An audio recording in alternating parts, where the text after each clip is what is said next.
5 मिनिटात तुमच्याकडे मला थोडं बोलायचंय तुमच्याशी। स्वतःच्या ध्येयावरचा जर आपणच गमावला विश्वास तर जगणं म्हणजे उरतो केवळ यातनांचा प्रवास। जया नावडे नाम त्या यमजाची, विकल्पे उठे तर्क त्या नरकची। म्हणून अति आदरे नाम घ्यावे, मुखे बोलता दोष दाती स्वभावे। ज्याला देवाचे नाव घ्यायला आवडत नाही त्याला यमयातना होतात। जो देवाचे नाव घेण्याबाबत तर्क आणि विचार करत राहतो त्याला नरक यातना होतात। म्हणून देवाचे नाव अतिशय आदराने घ्यावे। रामनाम घेतल्यामुळे आपल्यातील सर्व दोष नाहीसे होतात। या श्लोकाचा शब्दशः अर्थ तुम्ही बरोबर सांगितलात, पण हा श्लोक आपल्याला जगताना कसं मार्गदर्शन करतोय ते आपल्याला बघायचंय, हो की नाही? बरोबर। एवढ्या चांगल्या उपक्रमाचा माझ्या मुलांना भाग होता येत आहे याचा मला आणि माझ्या घरच्यांना खूप खूप आनंद होतोय। मला सुद्धा होतोय। मुळात या उपक्रमाचा उद्देशच हा आहे की नुसते श्लोक पाठांतर करून काही होणार नाही। जर त्याचा साध्या सोप्या शब्दात अर्थ समजला तर आपल्या जगण्यात तो येईल आणि मग त्याचा खऱ्या अर्थाने आपल्याला उपयोग होईल, नाही का?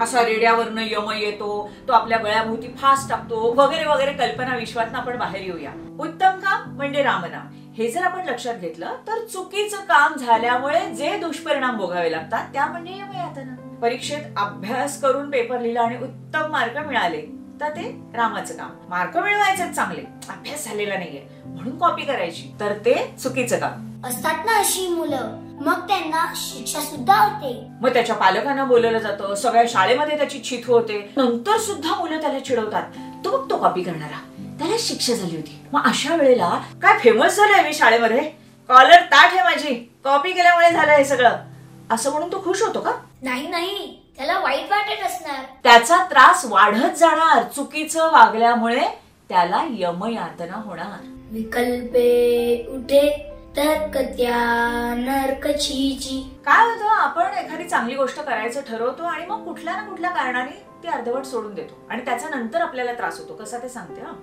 तुम्हाला काय करायला आवडतं? मी चित्र काढतो आणि मी ते रंगवतो। हा, मग समजा एखादी चित्रकलेची स्पर्धा आहे आणि तुम्ही चित्र काढायला बसलात बरं का, अचानक मित्र आले आणि म्हणाले, ए काय करता तुम्ही, चल ना खेळायला।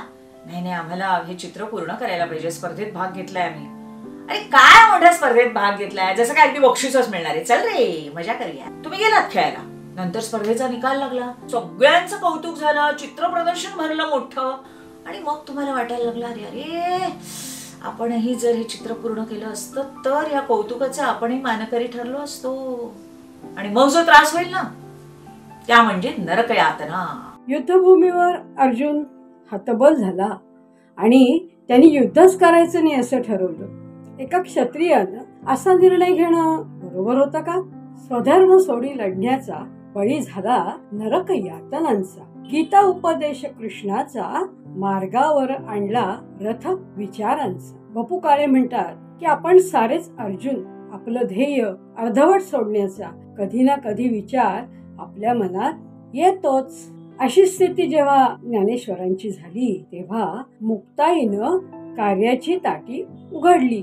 अंदमानातल्या यातना छळ सहन न होऊन सावरकरांच्याही मनात किंचित काळ का होईना महत्तेचा विचार संपून गेला, पण त्यांच्या ध्येयाशी ते एकनिष्ठ राहिले आणि मग त्यांच्या हातून रामकार्य झालं, म्हणजेच ध्येयपूर्ती झाली। म्हणून अति आदरे नाम घ्यावे, मुखे बोलता दोष जाती स्वभावे।